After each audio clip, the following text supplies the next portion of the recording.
Olá, bom dia.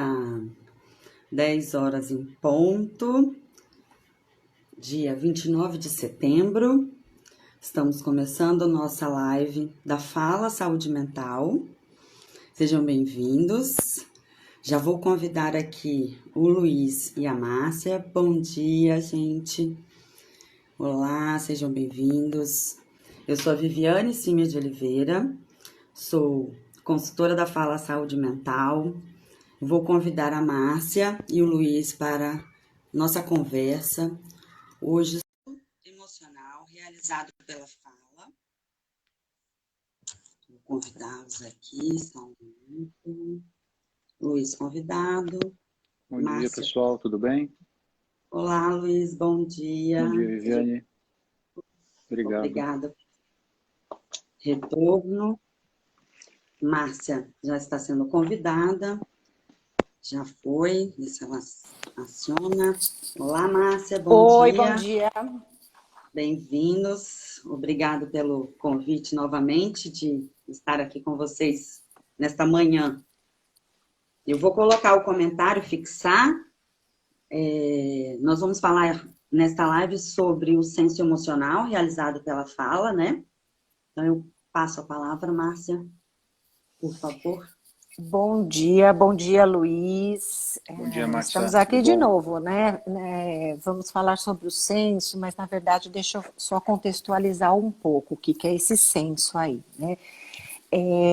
Nós realizamos em julho, né, um senso emocional voltado especificamente para a liderança de diversas organizações, né? Por que a gente fez isso, né? Acho que a gente não tem como não falar um pouquinho sobre, né, o período lá da pandemia, né, que foi um período assim de extrema exaustão, de extremo cansaço, onde a questão da saúde mental, né, ela foi uma pauta muito presente, né? E nós começamos a observar, tanto eu, né, e eu já conversei um pouquinho com o Luiz, ele vai contar um pouco, né, após, inclusive, esses, né, 2 últimos anos, 2020 e 2021, uma queixa enorme, né, da sensação de exaustão, né, acho que isso foi muito nítido, tanto nas nossas clínicas como nos eventos que nós realizamos, nas organizações, né.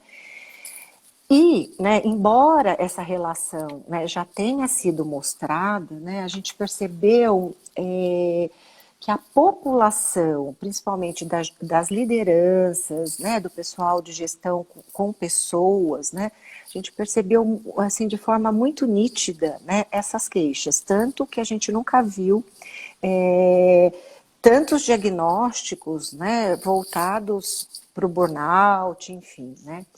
E aí eu queria, né, vou aqui até passar a palavra para o Luiz, né, que além de ser psicoterapeuta, é psiquiatra, né, e eu queria saber, né, escutar de você, que você contasse aqui para o nosso público, se essa sensação se confirmou também na sua prática clínica, Luiz, né, essa queixa mesmo, né, que a gente já sabe que não é um cansaço, né, que é muito além do cansaço. Exato. Obrigado, Márcia. Bom dia a todos. Como a Márcia pôde trazer, é super importante, a ideia quando a gente pensou na questão do senso de bem-estar e saúde emocional, é que a gente pudesse, de uma maneira, ao mesmo tempo, o mais abrangente possível e também de uma forma mais dinâmica e como funcionasse como algo que a gente conseguisse, que a pessoa parasse em menos de 5 minutos e tivesse a possibilidade de um tipo de uma autoavaliação. E isso é uma dos pilares que a gente sempre, né, insiste, sobre o aspecto do reconhecimento. A gente poder reconhecer realmente quais são os principais sinais e sintomas dos adoecimentos mais prevalentes em saúde mental. Então, ansiedade, depressão, sobre o estresse, sobre burnout. Então, ali também tinha algumas questões de bem-estar, de qualidade de vida no trabalho. E pegando o gancho na sua pergunta, Márcia, isso é verdade. Não dá para a gente esquecer ou não colocar um pouco da questão da pandemia e todo o seu impacto negativo nesse viés mesmo, tanto da nossa saúde emocional como na saúde, né, organizacional como um todo.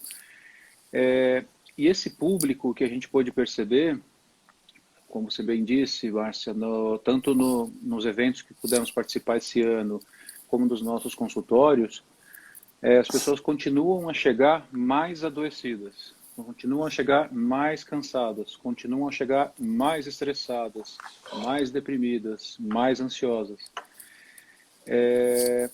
E tem se falado, né, aumentou muito o quanto tem se falado em saúde mental, mídias sociais, os temas, mas infelizmente o que a gente percebe é que a efetividade ainda não é o que a gente gostaria que atingisse, né? E aí é um dos nossos também pilares essenciais, que é poder atuar de uma forma em promover, além de promover a saúde mental, a saúde emocional, também de que maneira a gente consegue ter ações eficazes e efetivas de prevenção.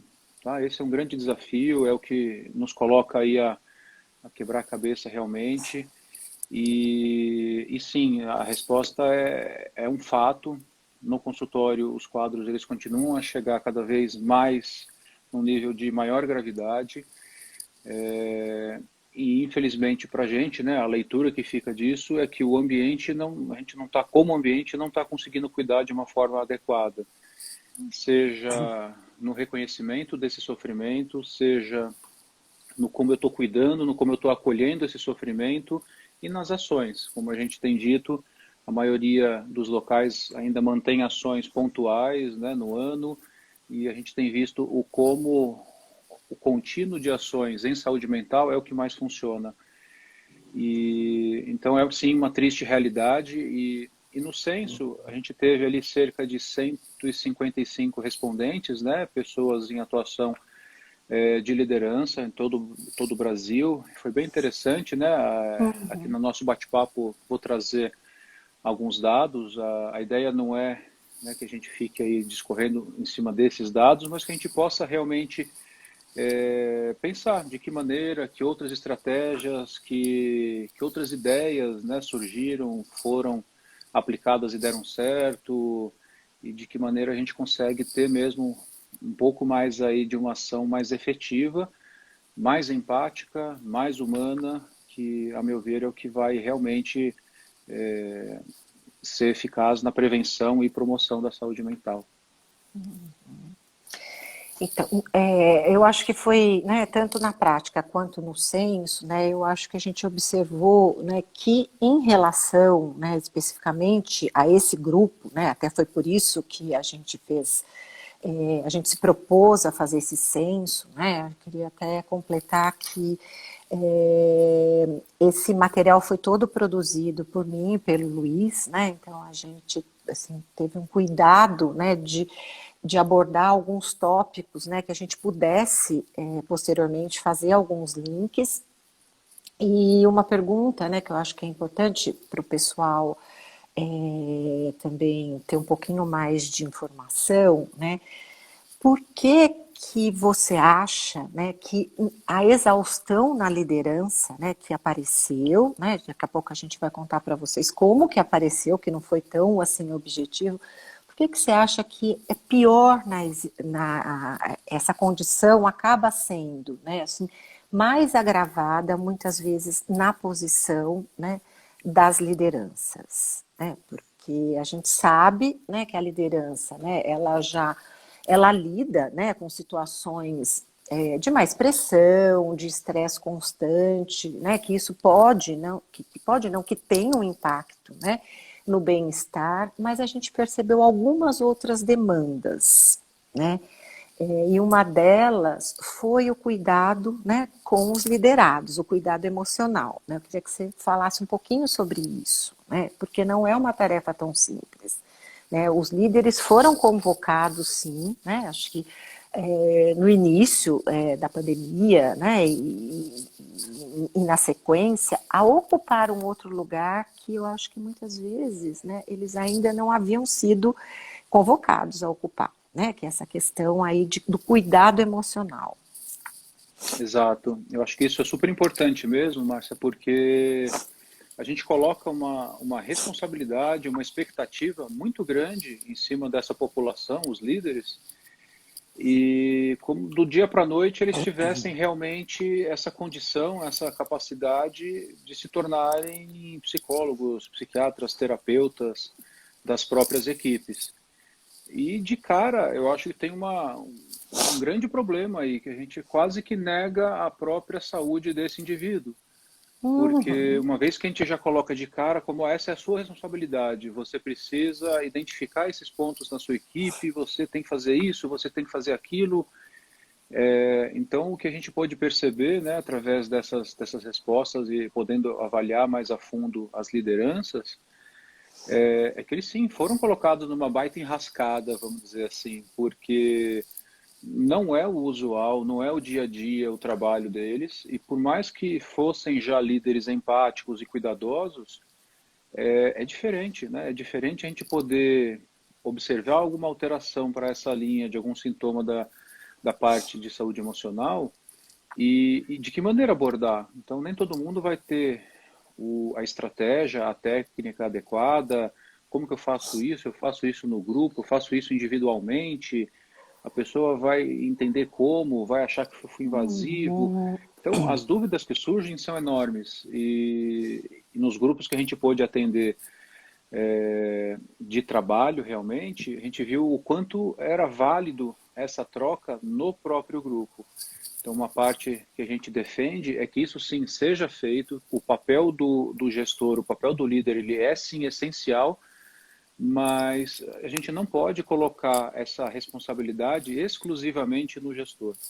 Eu gostaria, assim, primeiro é lembrar que essa individualidade, essa responsabilidade, ela começa num nível individual.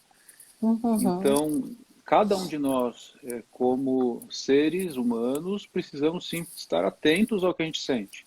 Desde os sintomas físicos mais básicos, e que podem ser algo por uma linha de ansiedade. Então, por que que eu tô com... Meu coração está disparando? Por que que eu estou com taquicardia? Por que que de repente eu estou com tontura, com náusea?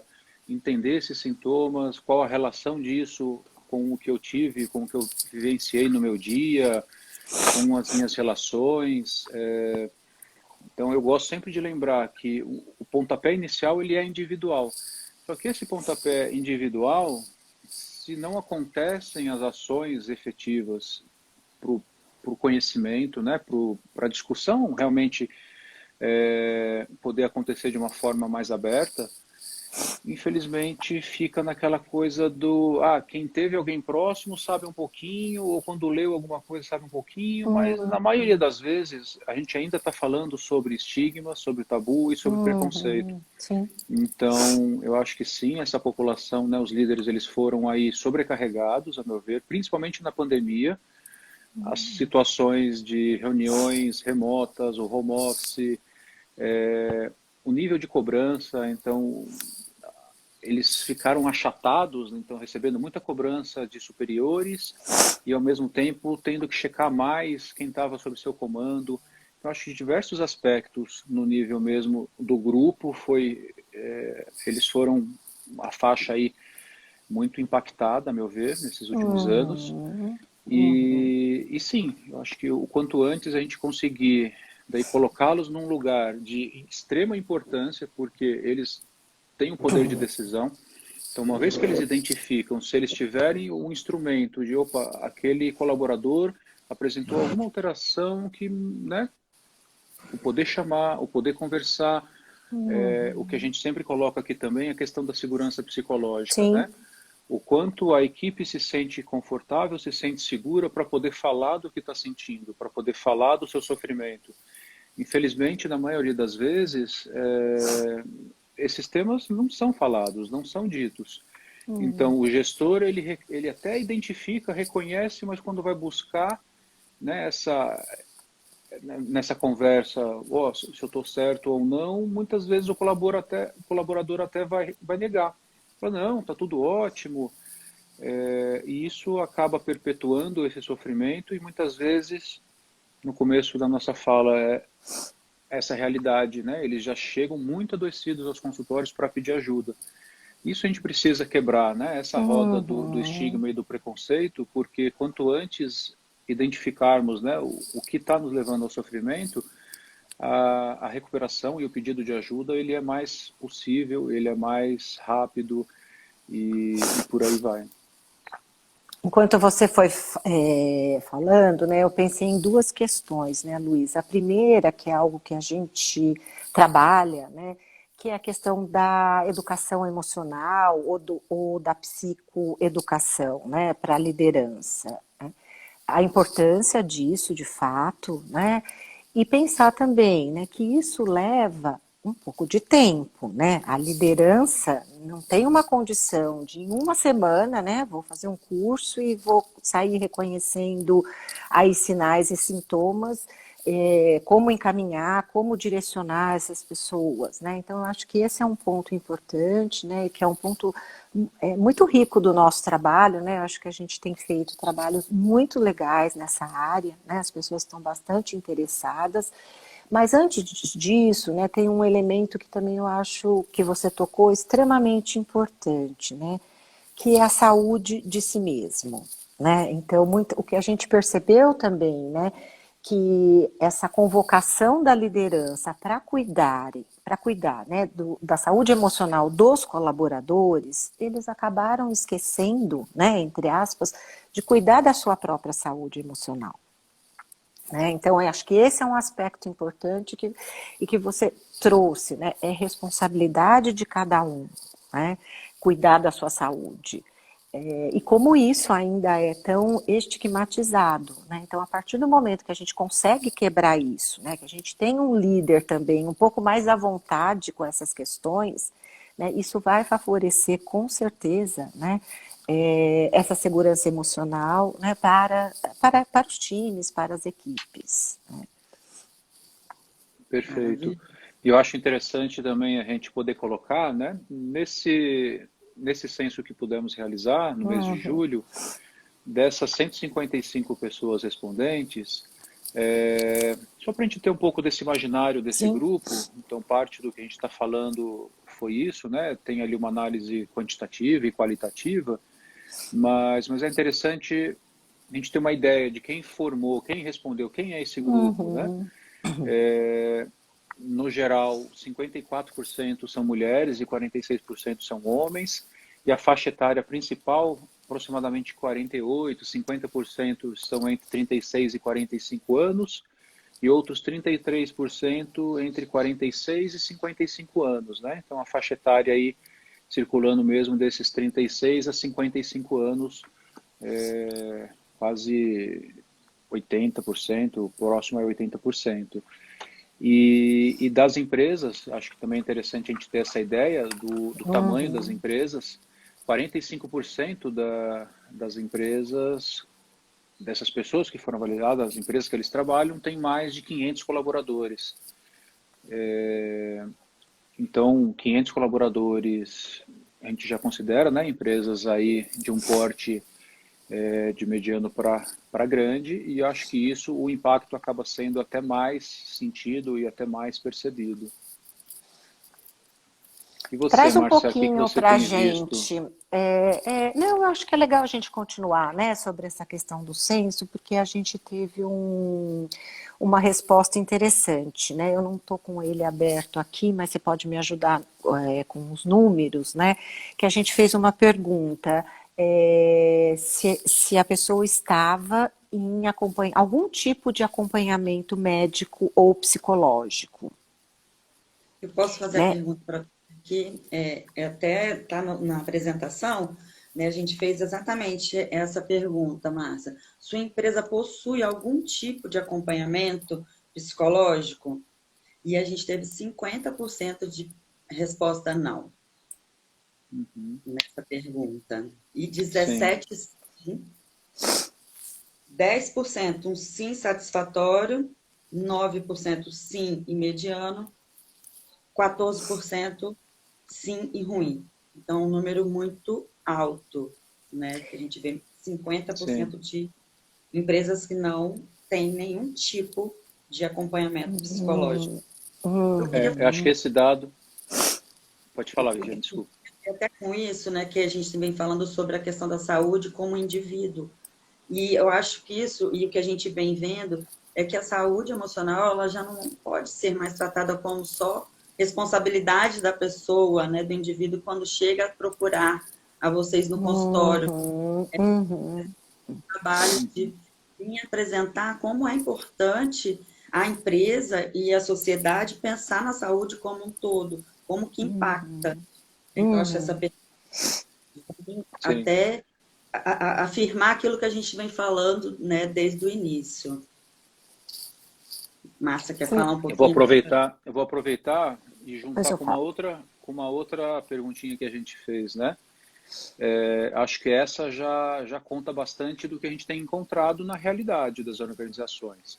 Então, quando a gente pergunta se existe algum tipo de acompanhamento psicológico contínuo e algum tratamento nesse sentido, 50% não existe. E quando existe, o que a gente tem visto é que são acompanhamentos mais pontuais, então, ou no Setembro Amarelo, ou o poder fornecer, né, para os colaboradores a psicoterapia individual via convênio. Então, as ações acabam sendo uma ou outra palestra pontual, algo nesse sentido. E daí, já nas análises mais qualitativas, o que a gente também pôde fazer, a gente isolou um dos pontos. A gente pensou assim, bom, então dessas pessoas que não fazem, né, nenhum tipo de tratamento e que se consideram, né, que estão bem, vamos isolá-los. Então, esse público deu cerca de 69%, né, das pessoas. E o que a gente encontrou é que, na prática,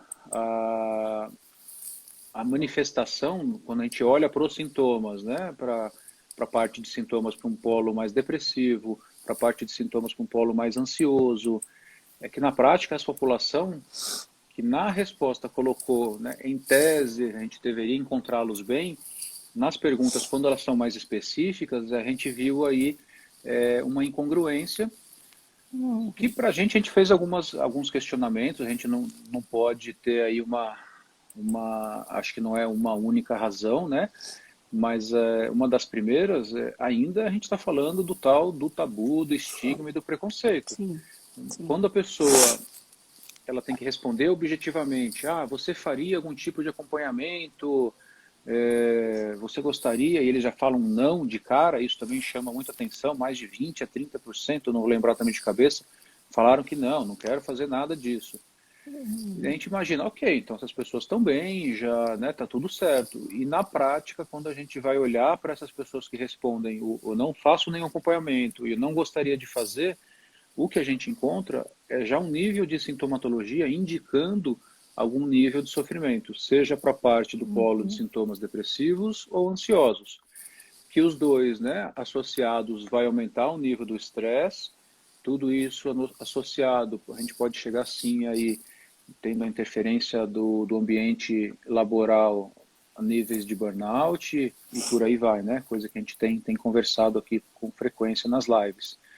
Mas chamou muito atenção, porque infelizmente quando a gente espera falar, então ótimo, se essas pessoas estão falando que não querem, não precisam e não tem, vai aparecer uma coisa, né, a saúde. E não, o que apareceu foi mais a dificuldade e mais o adoecimento. Uhum. Uhum. Então, e a gente tem feito, né, algumas perguntas em cima disso, além do tabu, do estigma e do preconceito, o que mais será que ainda será que é o desconhecimento? Ainda é parte da questão da segurança psicológica que não existe, as pessoas não se sentem realmente à vontade em poder falar e tratar, né, literalmente sobre esses temas no ambiente laboral. Eu acho que tem algumas perguntas. Queria te ouvir também um pouco, Márcia, o que você achou desses dados? Sim, e um outro item que a gente observou, né, assim, isolado, foi a questão do estresse, né? A gente fez alguns algumas, né, dentro desse item, né, tinham algumas questões assim, você acredita, né, que você consegue realizar suas tarefas dentro de um tempo razoável? Eu não me lembro exatamente a pergunta, mas a gente queria ver um pouco, né, essa questão do tempo, que é uma queixa muito frequente, né, que as pessoas estão sempre com a sensação de que elas estão devendo, que elas precisam trabalhar mais, e a gente observou isso, né, um número aí, um número importante até, né, com essa queixa de que muitas vezes, né, elas estão, né, elas têm essa sensação, né, de que elas têm mais coisas para fazer e menos tempo para realizar, né, essas tarefas. Então, essa é uma questão importante, né. Nós também perguntamos sobre a capacidade de relaxar, se essas pessoas conseguem em algum momento, né, tanto ter, né, um momento mais aí de relaxamento, se eles fazem, né, tem a condição de fazer alguma pausa.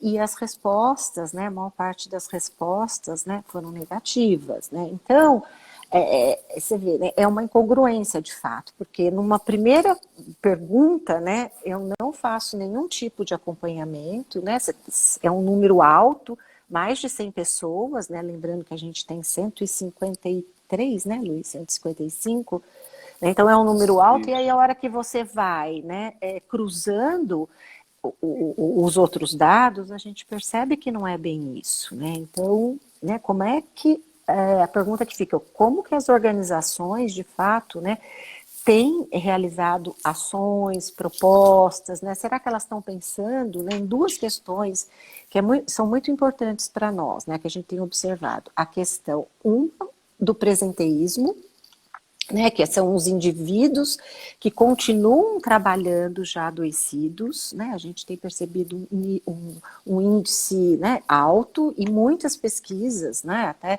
não só aqui do Brasil, mostram isso, né, como, né, você tem uma estatística grande, né, de colaboradores, aí vou falar, né, no todo, independente da posição hierárquica, que tem alguma questão, né? E o outro é o afastamento, né?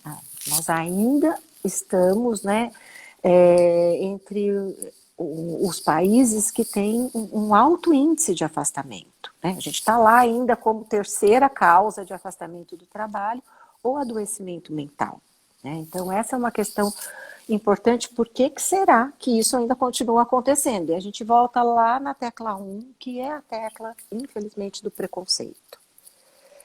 Né? Porque algumas empresas, né, e a gente tem também conhecido, né, alguns trabalhos que estão, né, na porcentagem que oferecem um trabalho. Né? Tem até né, muitas vezes, né, a questão do cuidado mesmo, né, de um psicólogo, de um psiquiatra, que estão nas organizações, seja online, seja presencial. Né? E a queixa, muitas vezes, né, das empresas é que os colaboradores não procuram esse serviço. Né? Então, por que será que um colaborador não procura um serviço que é disponibilizado, né, dentro da sua própria organização? Né? Sim, exato. São boas perguntas e perfeito, Márcio. Eu acho que o tema presenteísmo é algo que a gente precisa realmente olhar e o quanto isso do presenteísmo ele impacta negativamente o dia a dia. Tem estudos recentes até mostrando, né, do quanto é o gasto com o Uhum. presenteísmo e o investimento em saúde mental infinitamente mais baixo do que o gasto com o presenteísmo. Sim. Então existem esses cálculos, né, para cada dólar investido ou para cada real investido, qual que é o retorno, né? Então a média acaba sendo aí próximo, para cada dólar investido, um retorno de 3 a 5 dólares e daí com toda a parte já também de cálculos em reais. Mas o presenteísmo, ele gera um impacto que muitas vezes é silencioso, porque a pessoa ela não vai manifestar. Se ela não tem o conhecimento, ela nem sempre vai identificar que isso pode ser já um sinal, né, um sintoma que ela precisaria buscar ajuda, iniciar um quadro um acompanhamento psicológico ou psiquiátrico, ou realizar exames periódicos. Então, tem várias ações. Então, por exemplo, uma mudança de qualidade de vida, atividade física, uma melhor dieta. Então, tem diversas ações que a gente pode implementar. Porém, o presenteísmo, quando a pessoa, se ela não identificar o adoecimento próprio, se ela não se sentir segura no ambiente laborativo, em poder falar sobre isso, infelizmente, essa pessoa vai virar mais um número na estatística dos que adoeceram no ambiente de trabalho, e quando foram buscar ajuda, já estavam muito adoecidas, e daí essa recuperação acaba sendo mais difícil, mais longa, e aí sim o que a gente vê é o preconceito, né, dessas pessoas não terem uma garantia, e muitas vezes no retorno ao trabalho, se precisou ser afastada, vem uma demissão e por aí vai. A gente entende, né, o impacto que uma pessoa afastada gera no ambiente, ela acaba sobrecarregando os outros colegas e pares. Porém, quando ela está presente e também não conseguindo ter essa entrega, uma entrega que era esperada, até sem grandes exageros, né, dentro do que ela mesma julga capaz, essa entrega ela vai estar sim impactada, e infelizmente o todo, né, o trabalho do grupo vai ser impactado. E isso nem sempre aparece, então fica o grupo inteiro sendo cobrado, e muitas vezes tem uma pessoa, duas pessoas num grupo de 10 que podem estar com uma maior dificuldade. Então é essencial a gente poder olhar, né, para essas pessoas que não estão conseguindo ou identificar ou pedir ajuda. Tá? São as duas primeiras questões para a gente poder olhar, e teoricamente das mais simples, porque a gente está falando de poder ter um pouco mais do conhecimento. Então, um instrumento super rápido como esse, um questionário, né, quando a gente monta e a gente leva menos de 5 minutos, em 5 minutos eu parei um pouquinho e respondi. Né? Eu tenho conseguido relaxar, como a Márcia falou, uma das perguntas. É tão básico, né? Se eu estou estressado e eu sozinho não consigo relaxar, isso é um sério problema. Meu nível de estresse, eu estou sem ali um manejo do meu estresse. Então, eu acho que várias dessas questões nos colocam a uma autorreflexão. E no final, se a gente consegue identificar, as minhas questões foram mais para alterações aqui da ansiedade, ou para insônia, um aumento de apetite, outras questões aí diversas,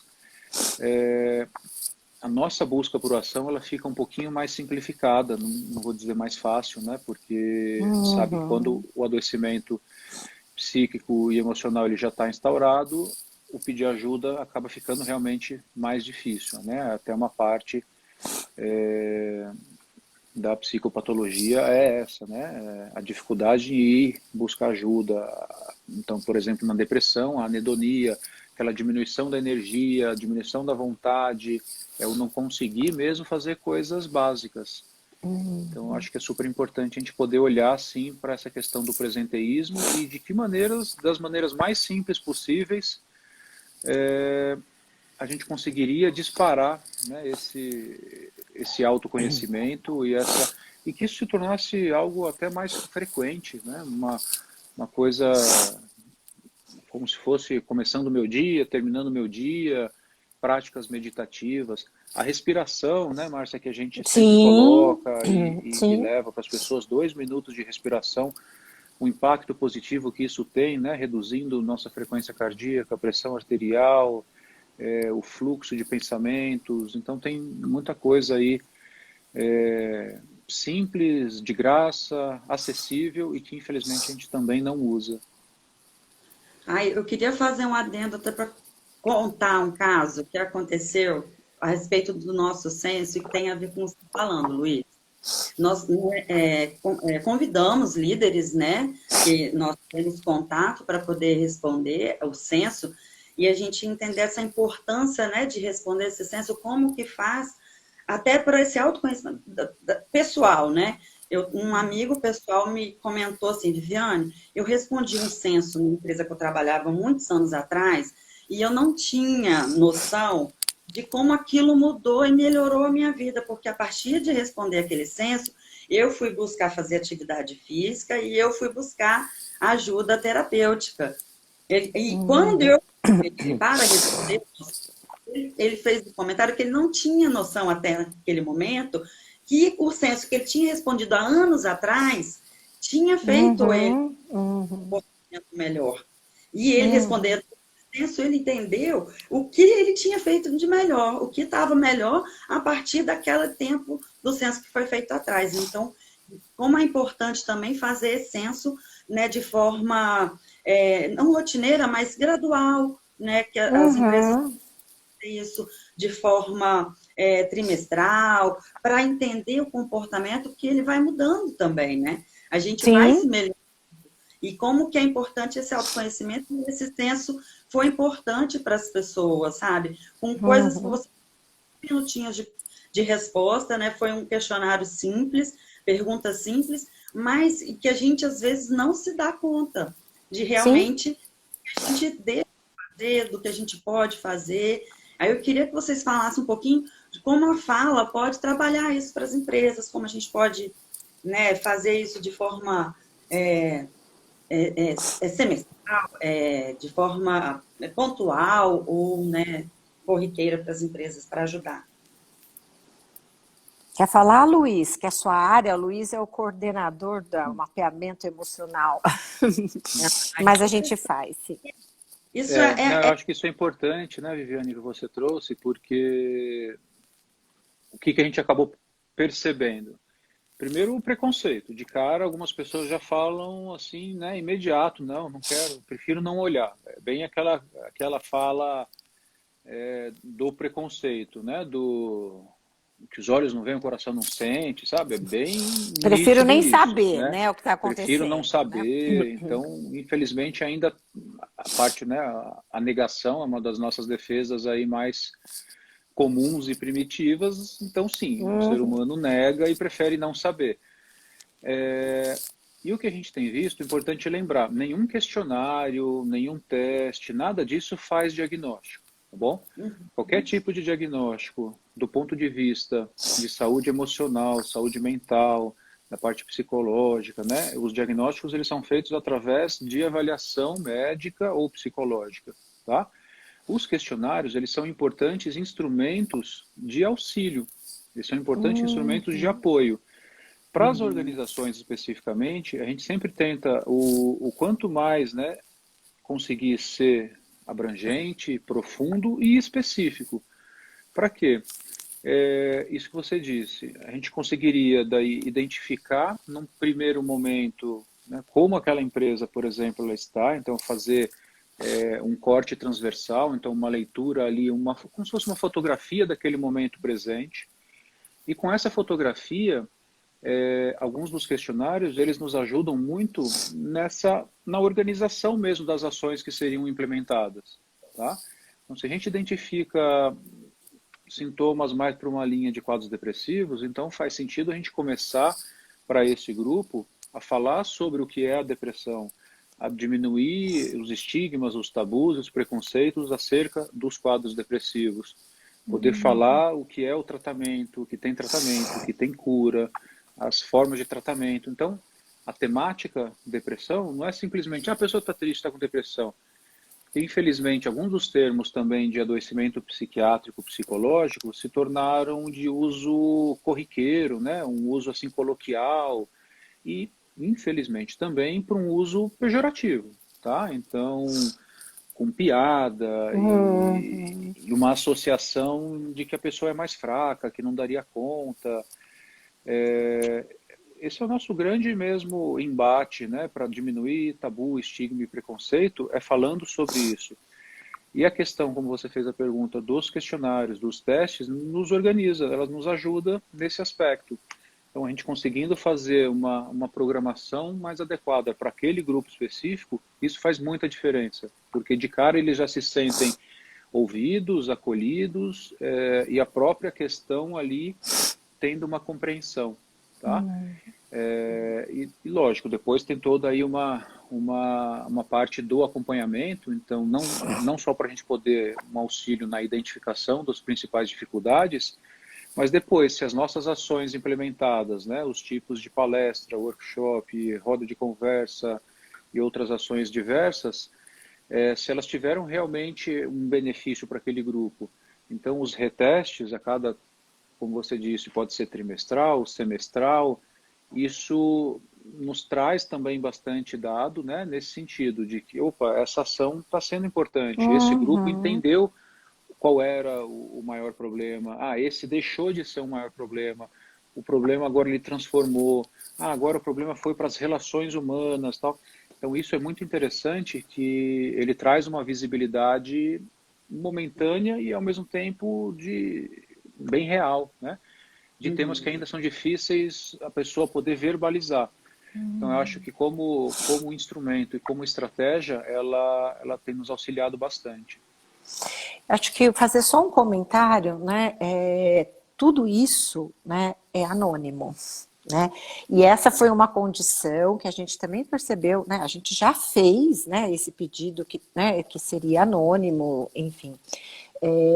Mas essa é uma grande preocupação, né? Que às vezes ouvem uma resposta que não é real, né? O medo que as pessoas ainda têm, né? De se colocar de fato como elas estão sentindo. Então precisa, né? E eu acho que é super ético, inclusive, né? Que seja anônimo, né? A gente sempre trabalha, né? Antes, né? Dizendo que a gente vai ter, né? Um quadro do grupo, né? Porque senão também fica uma sensação ainda muito persecutória, né? Nossa, o que vão descobrir de mim, então, né, eu vou responder né, algo que não está tão de acordo com o que eu estou sentindo. Né? Então, esse é um item importante. Né? O mapeamento, né, ele visa também dar um direcionamento para aquele grupo. Né? Claro, se a gente perceber algo, né, que chama muito atenção, né, assim, a gente vai tentar conversar, mas em geral, né, a gente está falando de algo que é daquele grupo, né, e com todos os cuidados, né, aí do sigilo que precisam de fato ser garantidos, né.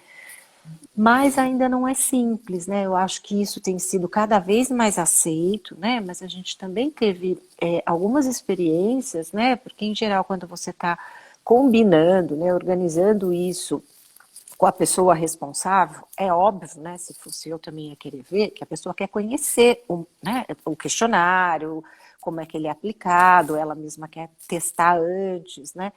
E às vezes a gente tem, né, alguns entraves, né, com algumas perguntas, né? Então isso vai mostrando para nós como as pessoas ainda às vezes têm muito medo, né, de desencadear algum problema frente a uma pergunta que está lá no questionário e que mostra de novo, né, que a saúde mental tem sido, sim, que tem estado cada vez mais em pauta, né?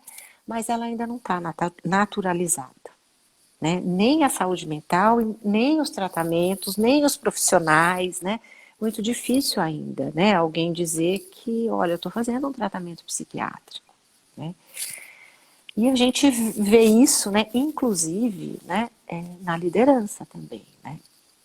Saúde mental, um problema emocional ainda está relativamente ligado, né, a um sinal de fraqueza, né, algo que talvez seja melhor não comentar, né. Então, quando um líder, né, ele tem esse autoconhecimento, né, ele quebra um pouco essa barreira, né, eu estava conversando agora um pouco antes com o Luiz, para a gente alinhar aqui a nossa conversa, ele ainda falou, tabu e preconceito a gente quebra dentro de casa, né. Então, um líder, quando ele consegue, né, quebrar o tabu e o preconceito, ele consegue autorizar, né, que a sua equipe também quebre esse preconceito, né. Então, esse é um longo trabalho, mas a gente tem tido aí, né, posso dizer, uns retornos muito legais, né, Luiz? Exato, perfeito. Quer Tem mais abrir? Tem pergunta, alguma Viviane? pergunta? Isso. Eu tenho uma pergunta, mas acho que de acordo com o que a gente estava falando aqui, né? Que qual é o papel do líder mesmo, quanto à saúde mental dos colaboradores, assim? Como a gente falou, né? Essa cobrança que vem de cima e também vem de baixo, porque ele, de repente, teve que virar um especialista, né? E aí, como que a gente pode estar junto, né, para passar um recado, assim, acho que o censo ele também traz, a gente colocou, né, um recado para esse líder, qual é o papel dele, né, pra pedir ajuda, não pedir, o que a gente poderia deixar de recado do censo, né, que a gente percebeu aí para esses líderes. Deixa eu pensar um pouco. Um deles, né, eu acho que é a importância do autocuidado, né, Uhum. do autoconhecimento, né, a gente não tem como cuidar do outro se a gente não cuida da gente. Acho que esse é um ponto essencial, né.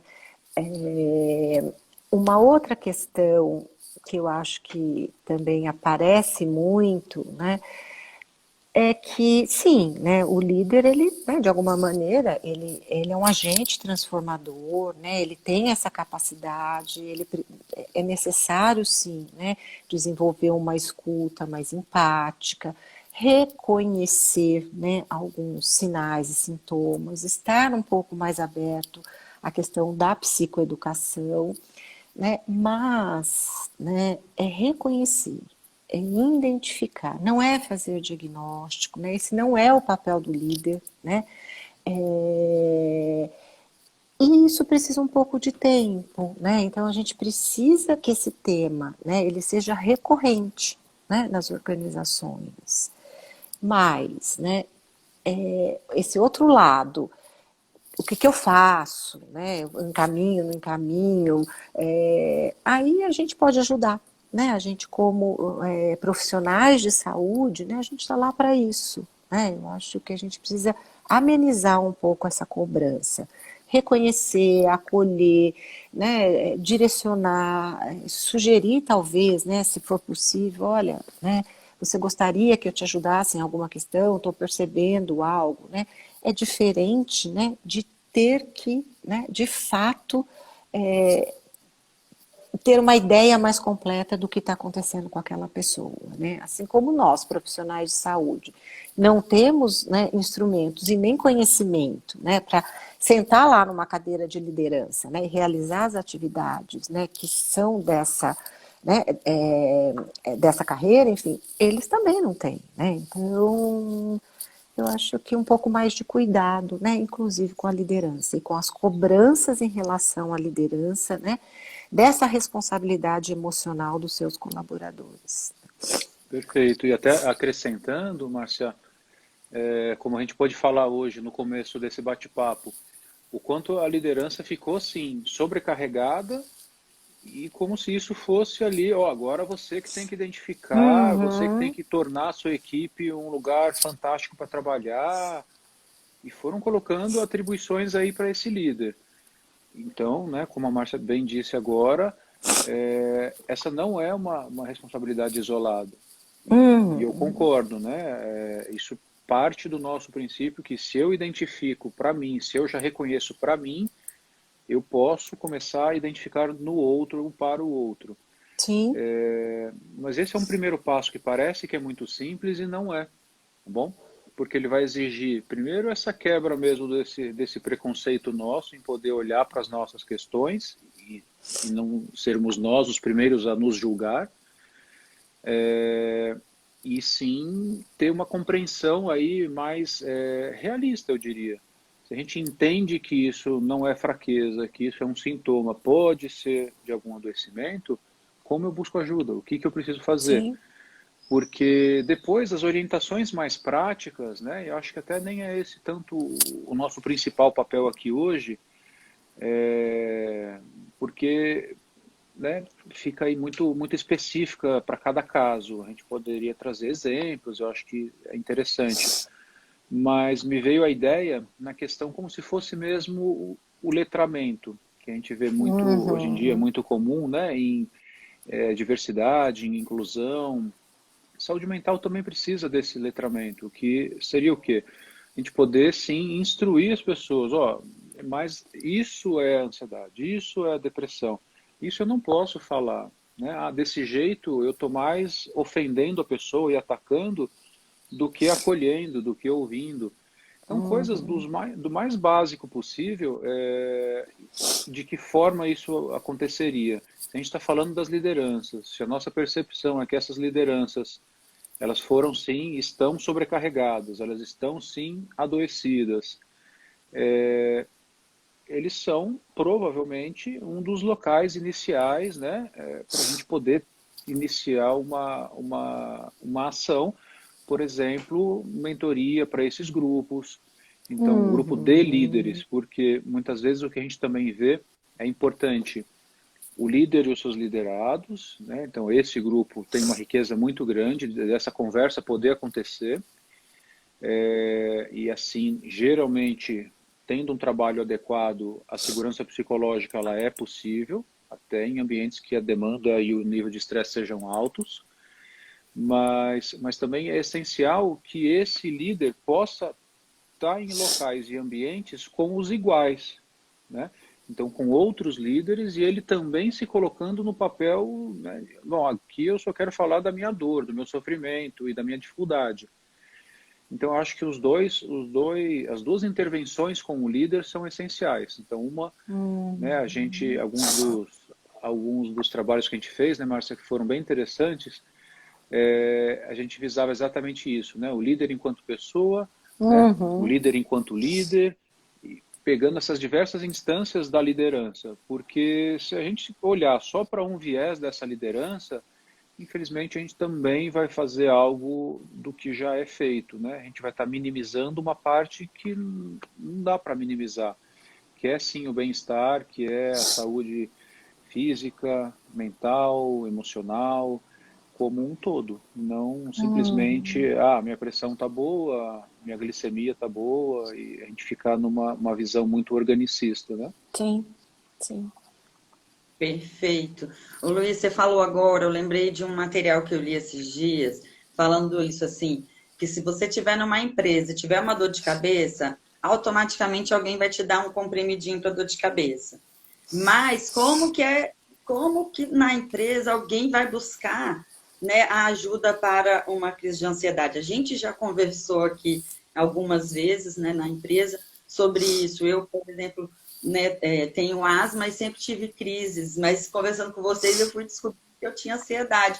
Mas nunca passou na minha cabeça de perguntar ao meu líder sobre isso, por conta de tabu, preconceito, estigma. O letramento, você falou outra coisa que eu acho muito importante, e eu tenho ouvido, conversado com pessoas sobre prevenção do adoecimento e também pós-venção, né? A gente fez um trabalho importante aí agora em setembro, setembro amarelo, né? Prevenção e pós-venção do suicídio. E nas empresas, como que as lideranças podem trabalhar isso, né? Eu tenho ouvido muita gente que vem falando comigo, o meu líder não sabe como falar, né? Uma pessoa que passou por uma situação, por exemplo, né, de um suicídio na família, de um impacto, né, num sobrevivente, esse líder pode buscar ajuda, né? Acho que o letramento é a principal ajuda, né? Você vê Sim. que isso vai afetar nas empresas. É aquilo que a gente vem falando.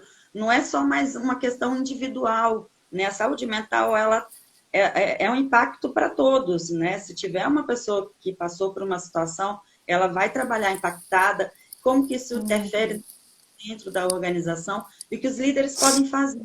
Eu acho que a psicoeducação é também não é o seu primeiro, né? É o segundo, enfim, a importância desse trabalho conjunto, né? Sim, a importância é horizontal, né? Eu acho que todas as ações são importantes, né? Então, quando a gente também pensou na fala, né? A gente pensou nessas ações, né? Assim como um todo. Claro que nem sempre é possível, né? A gente ofertar todas, né? Às vezes por questões mesmo financeiras, de investimento, né? Mas pelo menos uma ação contínua, né? Eu acho que esse é o caminho, né? Não tem como. A continuidade, né, de qualquer trabalho, gente, é sempre algo mais importante, né? Seja para o líder, seja para o colaborador, né? Então, o letramento para a liderança, né? O letramento ele tem é muito paralelo ao trabalho de psicoeducação, né? Então, é algo de fato, né? Acho que necessário importante, né, possível de fazer, né, e que não é tão complexo assim. Agora, precisa de um pouco de tempo, né, precisa de um pouco de disponibilidade, né, não só da organização, como da própria liderança. Então, às vezes, a gente precisa ter um trabalho um pouquinho antes, né, para quebrar um pouco né, essa resistência, né, e para as pessoas verem que também não é assim algo, né, a gente não está lá com a ideia, né, de transformar um líder, né, também que compõe a ele uma identidade, né, seja de psiquiatra ou de psicólogo, né, a gente está lá para ofertar informação, né, então Exato, fica esse é o centro, né, esse é o e objetivo. lembrar que essas ações não é para a gente gerar ainda mais insegurança, é exatamente o contrário. Então, não é para ninguém, não é um curso de pós-graduação, não é nada disso. Não é para ninguém se habilitar para essa função. Muitas vezes, alguns até vão descobrir que falam, nossa, olha que legal, eu gostei, quero Sim, estudar isso ou aquilo. Então, esse movimento ele também acontece. Mas eu concordo com a Márcia, eu acho que é importante a gente lembrar, as ações, elas não precisam ser complexas, elas são do mais simples possível. E também não quer dizer que a empresa vai ter que ficar ali 8 anos, 15 anos falando sobre isso. Muitas vezes não. Ações contínuas, né, horizontais, durante 1 ano, durante 2 anos, se o turnover nessa empresa não for muito alto, óbvio, mas pronto, em um período até curto, pensando, né, 1 a 2 anos, isso, a mudança ela pode ser muito grande. E essas ações implementadas, cada vez mais vão se solidificando e tornando parte da empresa, da instituição. Perfeito. Queridos, estamos nos minutos finais, 4 minutinhos para encerrar. A gente falou aqui das recomendações, dos pontos principais do censo, né? Gostariam de deixar mais algum recado? Nós vamos entregar, né, esse censo para as pessoas que nos responderam de forma geral, né? A gente quer até agradecer a todo mundo que se disponibilizou para sim. participar do censo, né? Quer falar, Márcia? Uns minutinhos. Eu queria só agradecer, né, mais uma vez a participação, né, de todos, agradecer você por nos ajudar aqui com a moderação, enfim, agradecer o Luiz, né, Luiz? E que a gente vai seguindo juntos aí até na próxima live, que a gente já está aqui pensando qual é a temática que a gente vai apresentar, né? É isso aí. Eu também queria agradecer. Esse tema ele não esgota, tá, pessoal? Eu acho que é super importante a gente lembrar disso. Quanto mais a gente conseguir falar, quanto mais isso tornar realmente o nosso dia a dia, vai ficar mais fácil para todo mundo, tá? Para quem estiver sofrendo, para quem quer poder oferecer ajuda ou levar alguma ideia para sua organização e me colocar aqui também à disposição, agradecer Viviane, Márcia, toda a equipe da Fala, e a gente tem trabalhado bastante nesse aspecto para tentar levar o quanto mais, né, a ideia da promoção, da prevenção e do cuidado em saúde mental e o quanto isso é possível. E o nosso trabalho ele é difícil, árduo e de formiguinha mesmo, é no dia a dia, quebrando esses tabus, esses estigmas e os preconceitos, mas a gente tem visto que tem jeito, que tem solução, então é importante a gente passar também essa mensagem de Sim. esperança de que é possível uma transformação. Perfeito, muito E vem com bom. a gente, pessoal, nessa causa, né? É isso aí, Cada um fica precisamos aí com de a gente. apoio. Sim. Live. Muito obrigada, gente, mesmo por todos, né, a participação aqui. Um bom dia. Nos vemos no próximo mês, tá bom? Combinado, Obrigado, então. pessoal. Bom dia. Tchau. Bom dia. Tchau, tchau. Obrigada.